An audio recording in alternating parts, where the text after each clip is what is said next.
mapes. Bueno, primer, suponc que me coneixereu tots, però bueno, soc Boro i...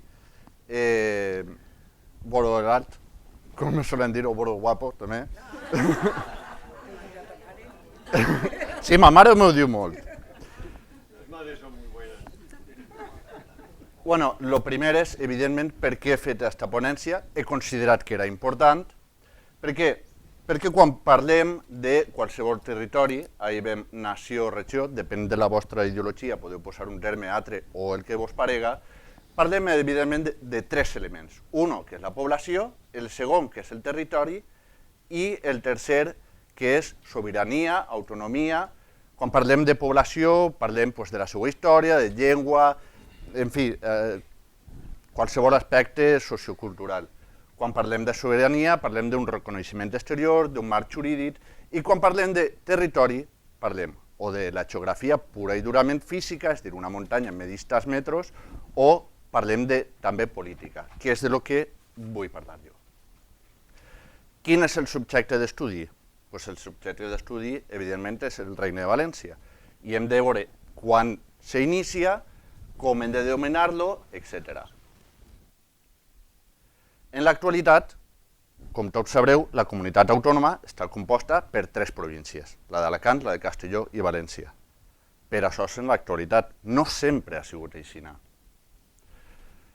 L'orografia importa. És algo que solem oblidar. Nosaltres tenim un esquema mental en 2D de lo que és València, però la realitat no és això. Les ciutats no han sigut fundades en qualsevol lloc perquè la gent estava avorrida, ni les fronteres s'han posat en qualsevol lloc perquè la gent estava avorrida. Hi havia qüestions orogràfiques importants. És important per a una ciutat tindre comunicació en la mar, tindre un riu navegable, una muntanya és una molt bona frontera, permetir reduir els gastos en defensa, una superfície plana facilita la comunicació, per tant, que les fronteres estiguen en un lloc o un altre no és una qüestió, diguem, a l'atzar, sinó que és una qüestió que s'estudia. Per tant, hem de començar per què. Quan parlem del Regne de València, podríem trobar un protoregne de València o un regne de València primigeni, que seria en l'etapa visigoda. Este protoregne de València, no el dic regne de València perquè no té continuïtat en el temps, però sí que té una cosa que ens resulta molt important, i era, segons el que tenim estudiat, quines eren les seues fronteres. I ho veiem així. La serra de Marió-la-Vèrnia i l'Ebre, dos fronteres físiques.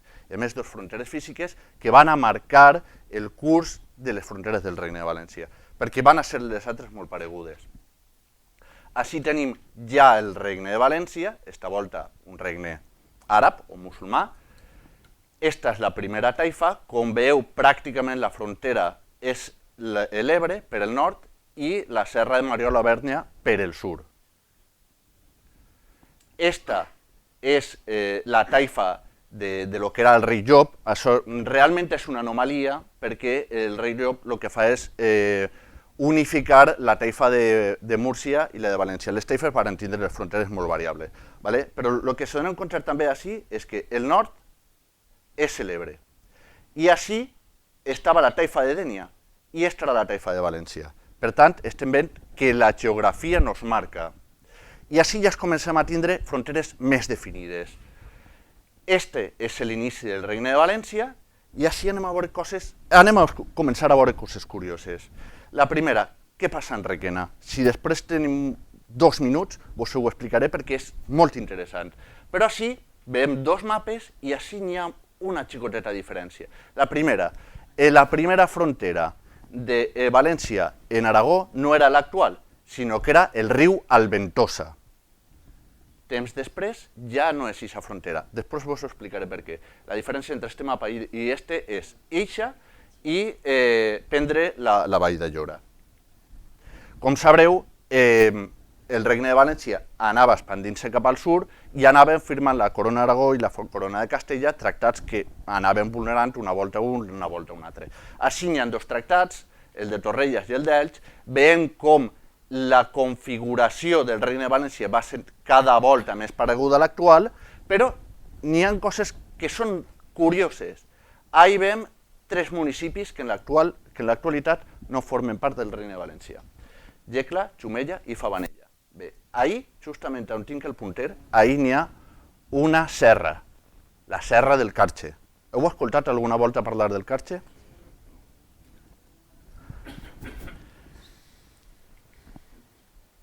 Així anem a trobar dos de les anomalies, bueno, no sé si, així com veieu, està Capdet, està Villena, per si algú diu que Villena molt l'han afegit fa 4 dies. Havíeu vist abans que la frontera del Regne de València havia passat de ser l'actual a la del riu Alventosa. Esta que veu així, que podrem veure en molts mapes mitjavals, és l'explicació. Ahir posa final del Regne d'Aragó i ahir del Regne de València. Els furs d'Aragó i els del València no marcaven les mateixes fites i hi hagué un pleit que durà molt de temps. Per això en els mapes mitjavals anem a veure això. Esta no és que fora terra de ningú, evidentment estava dins de la Corona d'Aragó, però no estava ni circunscrit ni al Regne de València ni al Regne d'Aragó. Tornem a veure Capdet com una illa, Requena ja ha entrat i ja ha tornat a eixir del Regne de València. Vull dir, Requena ha sigut un intermitent entrant i eixint del Regne de València.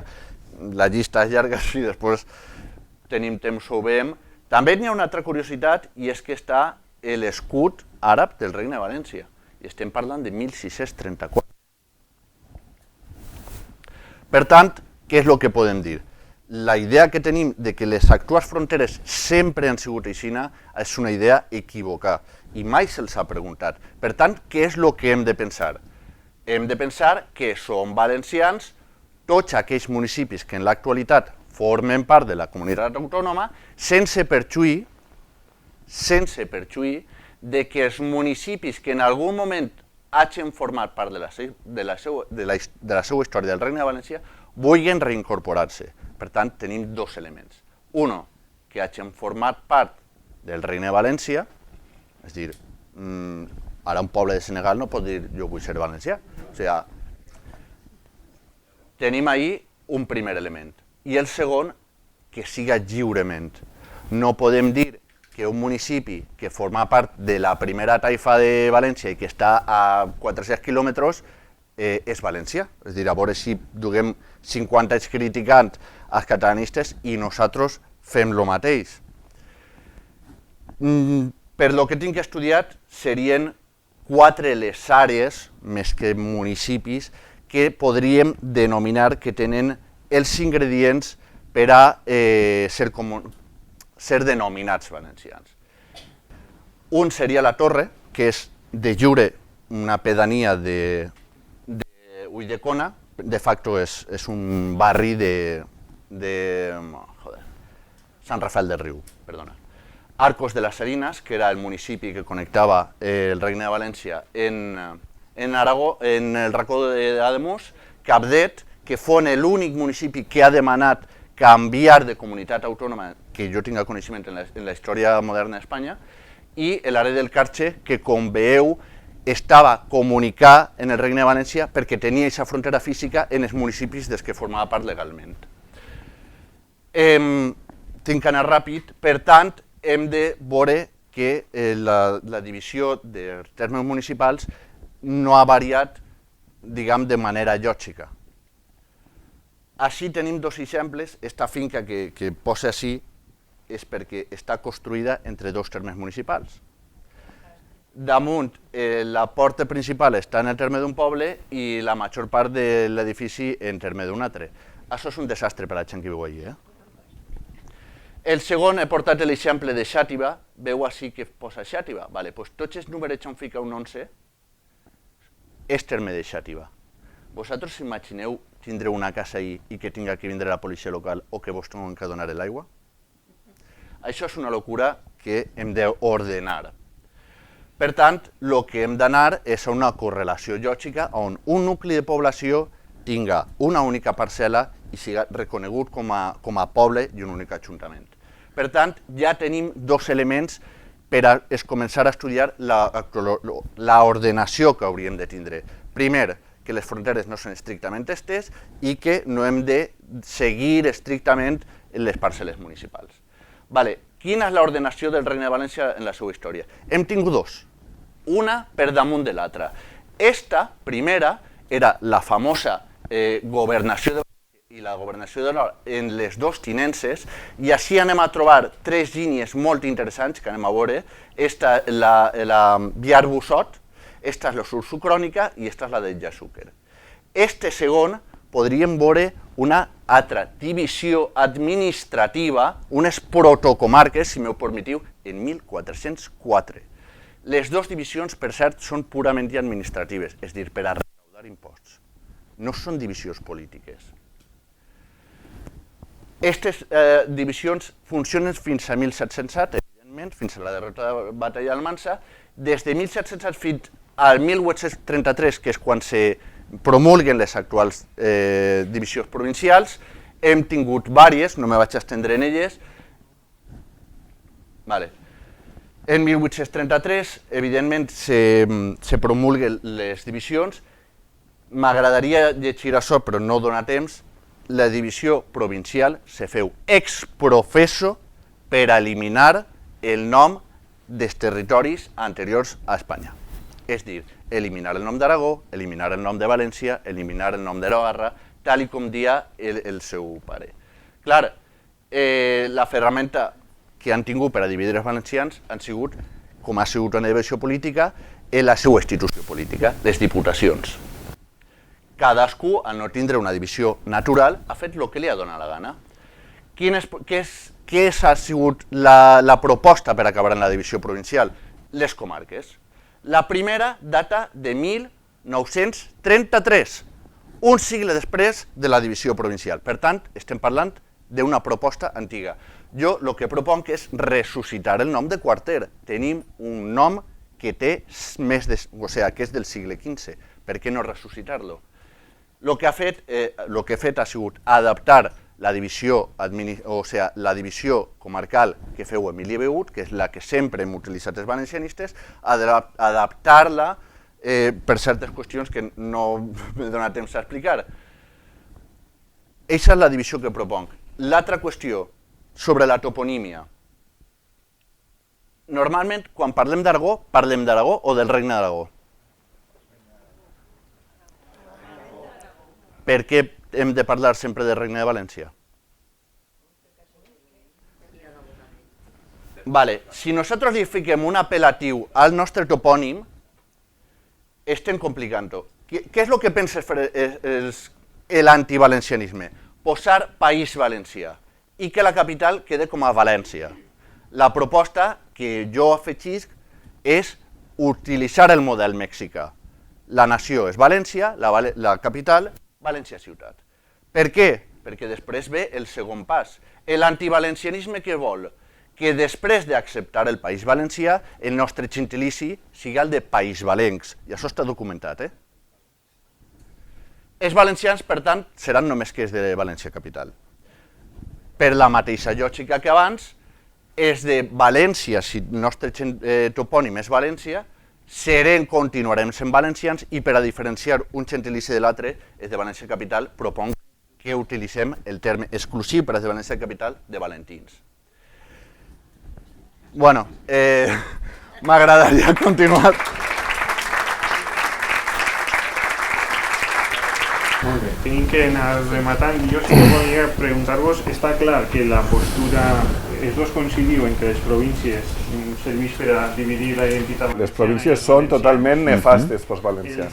Eixa província se tradueix administrativament via diputacions provincials. Les diputacions estan en la Constitució, n'hi ha un debat obert, però n'hi ha molts partits polítics que aboguen per el seu manteniment. Quina proposta, quin camí podíem iniciar per a debilitar-les o què opineu vosaltres? M'agradaria contestar aquesta pregunta perquè me pareix important. És a dir, front a una divisió administrativa que hem tingut, que alguna divisió data del segle XIII, molt abans que existira el catalanisme, per tant, els quarters no són una invenció dels catalanistes, tenim una divisió política, en estructura política, que és la Diputació, i que a més està consagrant la Constitució. No va haver una reforma constitucional per a eliminar les diputacions. però hi ha que llegir bé la Constitució, perquè en el mateix article on les garantissa diu que les comunitats autònomes uniprovincials no tindran diputació i que les seves competències seran assumides per el govern autònom. Per tant, com en la mateixa Constitució posa que els canvis en els límits provincials seran aprovats per les Corts Generals, si en les Corts Generals s'aprovara que els municipis de la província de Castelló, de València i d'Alacant s'integraran en una única província, s'eliminarien no només les 3 diputacions, sinó a més un altre òrgan que s'oblidem sovint, que és la Federació de Municipis i Províncies. És a dir, estem eliminant 4 administracions que no valen per a res, només que per a enxufar a càrrecs polítics. Però per això fa falta una llei de les Corts Generals. Res més, no cal canviar la Constitució i des de les Corts Valencianes no es pot fer res, vull dir, jurídicament no hi ha joc a dubte.